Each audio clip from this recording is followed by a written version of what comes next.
बिस्मिल्लाहिर्रहमानिर्रहीम। हमारे पास premature ejaculation के ऐसे पेशेंट तशरीफ़ लाते हैं कि जिनकी कहानियाँ सुन कर के बड़ा ही ताज्जुब सा होता है। बहुत सारे पेशेंट ऐसे तशरीफ़ लाते हैं जो ये बात करते हैं कि डॉक्टर साहब हमारी शादी को आज से 40 साल हो चुके हैं और हम 45 सालों से प्रीमेच्योर इजैकुलेशन के लिए दवाएं खा रहे हैं, बट ये हमारा प्रीमेच्योर इजैकुलेशन जो है वो ठीक होने का नाम नहीं ले रहा है। इस तरह से लॉन्ग टाइम तक लोग प्रीमेच्योर इजैकुलेशन के लिए मेडिसिन्स खाते रहते हैं और उनको प्रीमेच्योर इजैकुलेशन में आराम नहीं मिलता है। आज की इस वीडियो में हमारा मकसद है आप लोगों को समझाने का कि ये जो प्रीमेच्योर इजैकुलेशन है इसमें आप लोगों को आराम इस तरीके से क्यों नहीं आता है। आप लोग इरेक्शन के लिए जब दवाएं खाते हो तो इरेक्शन तो आपको अचीव होने लगता है, लेकिन ये प्रीमेच्योर इजैकुलेशन आपका रिज़ॉल्व क्यों नहीं होता है। इसके पीछे के क्या फैक्टर्स हैं, क्या किन चीज़ों पे आपको फोकस करना चाहिए। अगर आपको प्रीमेच्योर इजैकुलेशन है तो आपको क्या चीज़ें देखनी चाहिए कि जिनसे आपको ये कंफर्म हो सके कि प्रीमेच्योर इजैकुलेशन आपको क्यों है और इसका मुनासिब इलाज और इसका सही से इलाज जो है वो क्या हो सकता है। ये सारी चीज़ें आज की इस वीडियो में हम कवर करने की कोशिश करेंगे और उम्मीद करेंगे कि आज की ये वीडियो देखने के बाद आप लोगों को प्रीमेच्योर इजैकुलेशन के बारे में बहुत ही इम्पॉर्टेंट इन्फॉर्मेशन आपको समझ में आएगी और आप लोगों को इसकी हकीकत समझ में आएगी कि ये जो प्रीमेच्योर इजैकुलेशन है ये किस तरह का मर्ज़ है और आप लोग कहाँ पर गलती करते हैं और ये प्रीमेच्योर इजैकुलेशन किस वजह से आपका ठीक नहीं होता है। उम्मीद करेंगे कि ये सब कुछ आपको आज सही से पता चल सके। मेरे बारे में तो आप जानते ही हैं, मैं हूं doctor Nizamuddin Qasmi. As a sexologist and infertility specialist हम पिछले 11 सालों से वर्क कर रहे हैं। यह हमारा सेंटर सायरा हेल्थ केयर है, बाराबंकी उत्तर प्रदेश में सिचुएटेड है। हमारे यहाँ प्योर हर्बल मेडिसिन के थ्रू क्योरेबल ट्रीटमेंट देने की कोशिश की जाती है। क्योरेबल का वर्ड हम यूज़ करते हैं, इसका मतलब ये होता है कि जो डिज़ीज़ होती है, जो बीमारी होती है, वो बीमारी आपकी जड़ से ठीक हो जाती है। ये मतलब होता है क्योरेबल का। तो हमारे यहाँ क्योरेबल ट्रीटमेंट देने की कोशिश की जाती है। अगर आपको सेक्सुअल डिसऑर्डर्स हैं, अगर आपको इनफर्टिलिटी है, बहुत ज़माने से आप परेशान हैं, आपका प्रीमेच्योर इजैकुलेशन, आपका इरेक्टाइल डिसफंक्शन, आपके अंदर इनफर्टिलिटी से रिलेटेड इश्यूज़ हैं, आपको एज़ोस्पर्मिया है, आपको ओलिगोस्पर्मिया है, आपको एस्थेनोस्पर्मिया है, आपको टेरेटोस्पर्मिया है, इन सब की दवाएं खा खा करके आप थक चुके हैं और आपको कोई आराम नहीं हो रहा है, तो एक मरतबा हमारे सेंटर सायरा हेल्थ केयर आप तशरीफ़ ले आइए। हम आपके सारी इन्वेस्टिगेशन, सारी हिस्ट्री जानने के बाद जो प्रॉपर डायग्नोसिस होगी वो हम समझने की कोशिश करेंगे और उसका जो लाइन ऑफ ट्रीटमेंट होगा अकॉर्डिंग टू यूनानी सिस्टम ऑफ मेडिसिन वो प्रॉपर हम आपको एडवाइस करेंगे, जिससे इंशाल्लाह आपको वो ऐसे रिज़ल्ट्स देखने को मिलेंगे जो आपने कभी नहीं देखे होंगे। तो अगर आपको इस तरह की कोई परेशानी है तो आप तशरीफ़ लाइए। ये Saira health care Barabanki bus stop और रेलवे स्टेशन से बिल्कुल वॉकिंग डिस्टेंस पर है। आप आराम से टहलते हुए हमारे यहाँ तशरीफ़ ला सकते हैं। अगर आप दूर हैं, किसी दूसरी कंट्री में हैं, अभी आप नहीं आ सकते हैं, तो आपके लिए हमारी वेबसाइट है www.sairahealthcare.com। इस वेबसाइट पर विज़िट करके आप दुनिया के किसी भी कोने से अपना अपॉइंटमेंट शेड्यूल कर सकते हैं और आप डायरेक्टली हमसे कंसल्ट कर सकते हैं। देखिए, प्रीमेच्योर इजैकुलेशन है ना, अगर हम मॉडर्न साइंस में बात करें तो वहाँ पर ज़्यादातर ये समझा जाता है कि इरेक्टाइल डिसफंक्शन और प्रीमेच्योर इजैकुलेशन नाम की कोई बीमारी नहीं होती है। वहाँ पर ये जाना जाता है कि ये जो डिजीज़ हैं, ये जो एक तरह से ये सिम्टम्स कह लीजिए, है ना, डिजीज़ तो बहुत अच्छे से नहीं समझते इसको, तो इरेक्टाइल डिसफंक्शन या प्रीमेच्योर इजैकुलेशन ऐसी कंडीशन समझते हैं जो आपके जो है समझ लीजिए एक तरह से साइकोलॉजिकल डिसऑर्डर समझते हैं, है ना। ये समझते हैं कि ये जो पेशेंट आया है इस कंप्लेंट को लेकर के, ये पेशेंट कहीं ना कहीं बेवकूफ़ है। उस पेशेंट को बेवकूफ़ समझा जाता है। उस पेशेंट को ये कहा जाता है कि आप अपने दिमाग से ये चीज़ें निकाल दीजिए और आपके अंदर इस तरह की कोई बीमारी नहीं है ना, इस तरह की कोई बीमारी होती ही नहीं है। बिकॉज़ वहाँ पे ये समझाया जाता है कि ये जो पेशेंट है ये मेंटली डिस्टर्ब है, इसको पता नहीं है इसके बारे में, इस तरह की कोई बीमारी नहीं होती है। ये बातें वहाँ पर की जाती हैं। बट हमारे यहाँ ऐसे ऐसे जो है डॉक्टर्स भी पेशेंट हैं जो बड़े बड़े एमएस हैं, है ना, सर्जन हैं, बहुत बड़े बड़े एमबीबीएस, बहुत बड़े नाम हैं उनके, और वो हमारे पेशेंट हैं। तो वो ये कहते हैं डॉक्टर साहब, अब ये बड़ी अजीब बात है कि हम लोग, हमारे पास भी इस तरह के पेशेंट आया करते थे तो हम उनको बेवकूफ़ समझा करते थे, और आज की डेट में हम खुद उस बीमारी में मुब्तला हुए हैं, तब जा कर के हमें एहसास हुआ है कि नहीं, ये सच में बीमारी होती है। बट ये डॉक्टर्स जो होते हैं मॉडर्न साइंस के, वो उतना ही जानते हैं। जाहिर सी बात है, सिर्फ डॉक्टर्स की बात नहीं है, ये किसी भी फ़न की बात है जो उसके लिटरेचर में मेंशन है ना। तो मॉडर्न साइंस में इस तरह की डिजीज़ेस अभी कोई इतना अच्छा कॉन्सेप्ट अवेलेबल नहीं है और उतना अच्छा कोई लाइन ऑफ ट्रीटमेंट अवेलेबल नहीं है इसका, है ना। तो इस वजह से वो लोग इस तरह की बातें करते हैं। बट जब उनको खुद से ये बीमारियां होती हैं, उनको खुद जब इसमें मुब्तला होना पड़ता है, तब उनको समझ में आता है कि नहीं, सच में ये बीमारी है और बहुत बड़ी बीमारी है। वो लोग भी वही उल्टी सीधी दवाएं खाते रहते हैं और फिर उनको किसी तरीके से कोई राहत नहीं मिलती है। तो फिर वो हमारे यहाँ भी तशरीफ़ लाते हैं, ऑनलाइन भी हमसे कंसल्ट करते हैं। तो असल हमारा जो मकसद है आप लोगों को बताने का ये कि ये जो प्रीमेच्योर इजैकुलेशन, जिसको हम लोग यूनानी सिस्टम ऑफ मेडिसिन में सुराते इंजाल के नाम से जानते हैं, तो ये जो सुराते इंजाल है, ये हमारे यहाँ यूनानी सिस्टम ऑफ मेडिसिन में एक बहुत ही ज़माने क़दीम से जो है ये बीमारी चली आ रही है।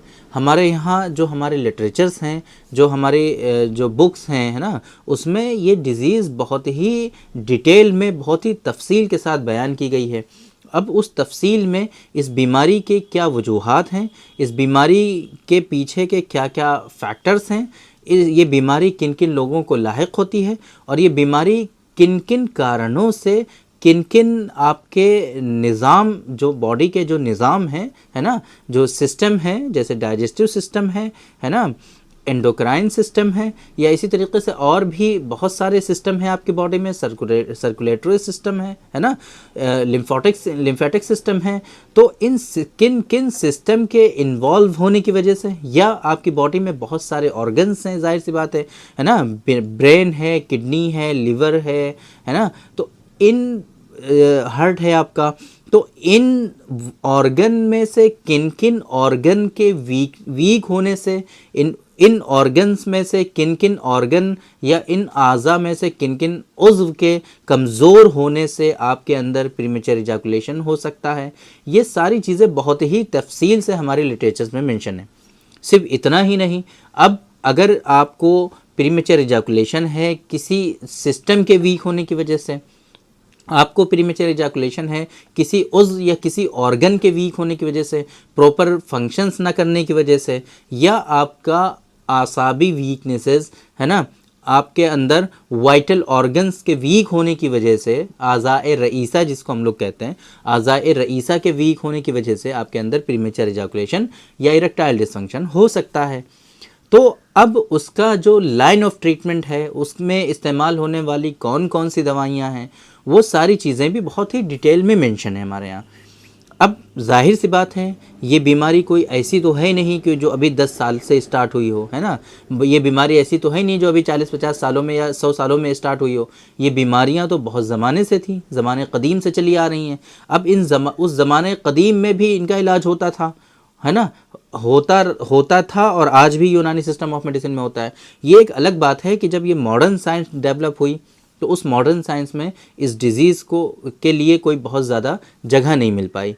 अब परेशानी क्या है कि हमारे यहाँ मॉडर्न साइंस को ज़्यादा तरजीह दी जाती है।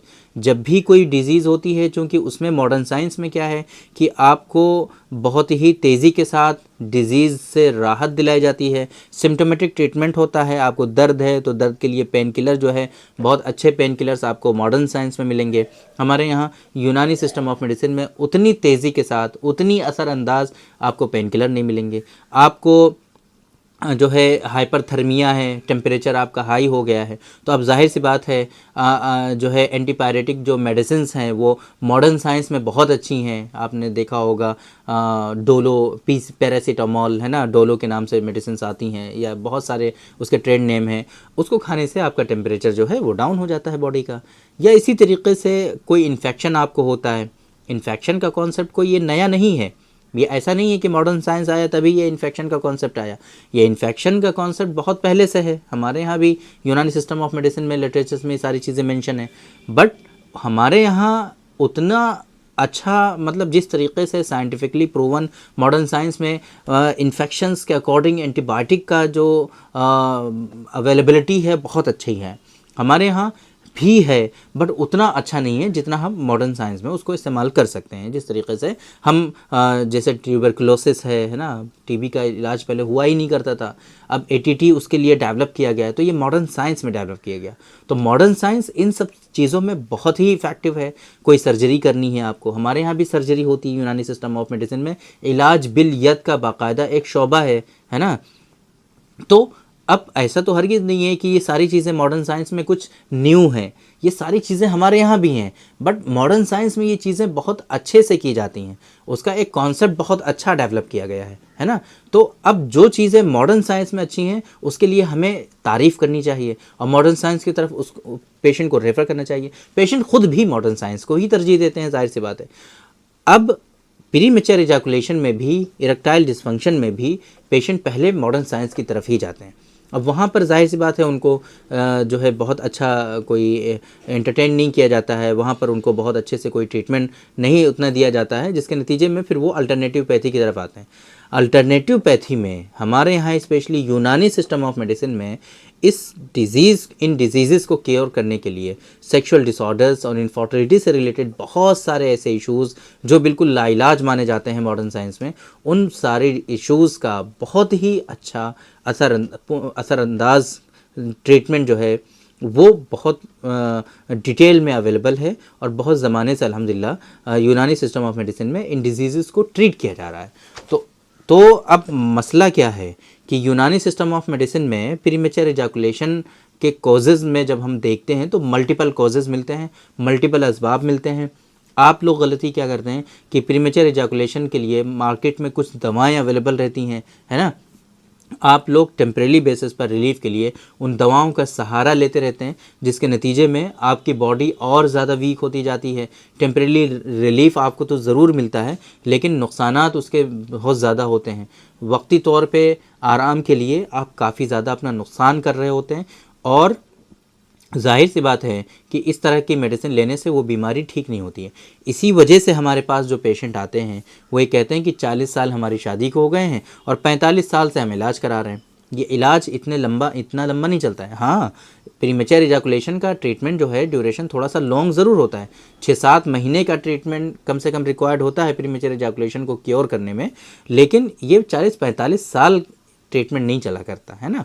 तो असल चीज़ क्या है कि प्रीमेच्योर इजैकुलेशन के पीछे मल्टीपल फैक्टर्स होते हैं, उनको समझना, उनको डायग्नोज करना, ये चीज़ बहुत इंपॉर्टेंट होती है। आप लोग गलती क्या करते हैं, सिर्फ सिम्टोमेटिक ट्रीटमेंट, अलामाती इलाज जो होता है वही आप लेते रहते हैं और सही से इलाज नहीं करते, जिसके नतीजे में प्रॉपर रिजल्ट्स आपको नहीं आते और ये बीमारियां ठीक नहीं होती। हमारे यहाँ प्रीमेच्योर इजैकुलेशन को लेकर के पेशेंट जो तशरीफ़ लाते हैं उनमें एक चीज़ बहुत ही कॉमनली हम देखने को पाते हैं, that is pelvic floor muscles जो होते हैं वो वीक होते हैं, है ना। उनके अंदर आसाबी वीकनेसेस होती हैं, मसल्स जो हैं काफ़ी वीक हो जाते हैं, पेनाइल मसल्स स्पेशली बहुत वीक होते हैं, जिसके नतीजे में हमारे यहाँ ये कहा जाता है कि क़ुव्वत हाबिसा का होना बहुत ज़रूरी है, यानी कि रिटेंटिव पावर का होना बहुत इंपॉर्टेंट है। अब ऐसे पेशेंट में क़ुव्वत हाबिसा और रिटेंटिव पावर जो होती है वो बहुत वीक हो जाती है, जिसके नतीजे में वो चीज़ों को रोकने की जो कैपेबिलिटी और सलाहियत होती है वो बिल्कुल नदारत होती है।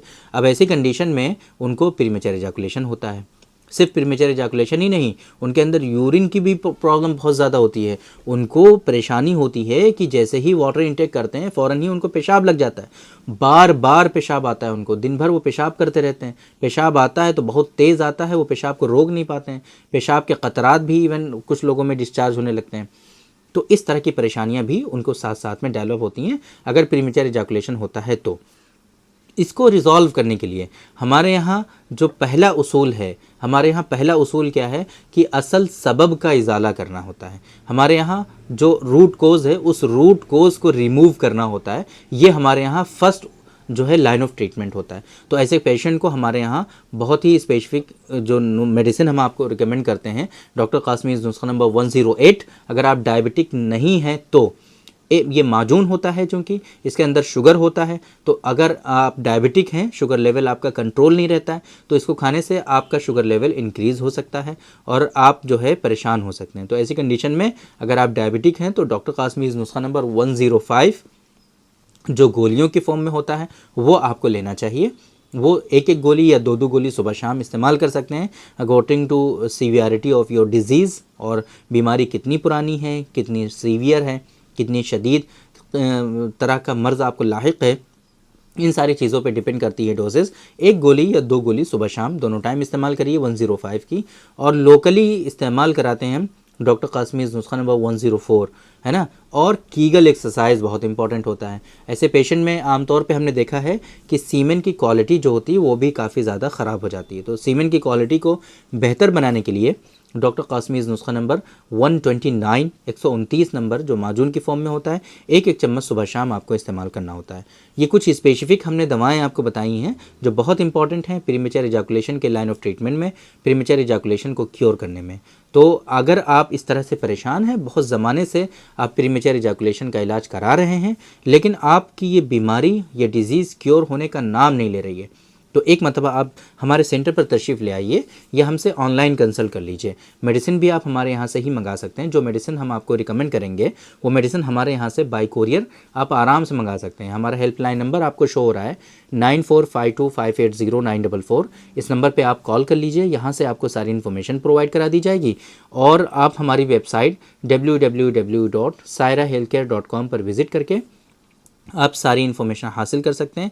वहाँ पर सारी डिटेल, बहुत ही डिटेल इन्फॉर्मेशन जो है ऑलरेडी अवेलेबल है हमारी वेबसाइट पर। हर एक चीज़ के बारे में आप वहाँ पर रीड कर सकते हैं, समझ सकते हैं, और हमसे कंसल्ट भी कर सकते हैं, ट्रीटमेंट भी करा सकते हैं। दुनिया के किसी भी कोने में आराम से आप हमसे ट्रीटमेंट करा सकते हैं। पाकिस्तान और फिजी 2 कंट्रीज़ में भी थोड़ी डिफ़िकल्टीज़ हैं, वहाँ पर नहीं अब हम पहुँच पा रहे हैं। बाकी पूरी दुनिया में कहीं भी हैं आप आराम से अपना ट्रीटमेंट स्टार्ट कर सकते हैं और अपना ट्रीटमेंट करा सकते हैं। उम्मीद करते हैं कि आज के इस वीडियो में जो इन्फॉर्मेशन हमने आप लोगों को डिलीवर करने की कोशिश की है वो आप लोगों को ज़रूर समझ में आई होगी, और आप लोगों को समझ में आया होगा कि मॉडर्न साइंस में, यूनानी सिस्टम ऑफ मेडिसिन में किस तरीके से प्रीमेच्योर इजैकुलेशन या सेक्सुअल डिसऑर्डर्स को ट्रीट किया जाता है, क्या लाइन ऑफ ट्रीटमेंट होता है, कहाँ पर इलाज कराना ज़्यादा बेहतर है आपके लिए। होपफुली आप लोगों को सब कुछ समझ में आया होगा। तो थैंक यू वेरी मच, बहुत बहुत शुक्रिया आपका। आज के इस वीडियो में इतना ही। इंशाल्लाह कल फिर मुलाकात होगी आपसे एक दूसरी वीडियो में। हम डिस्कस करेंगे आपसे एक दूसरे टॉपिक पर। तब तक के लिए आप हमें इजाज़त दीजिए। अस्सलाम वालेकुम।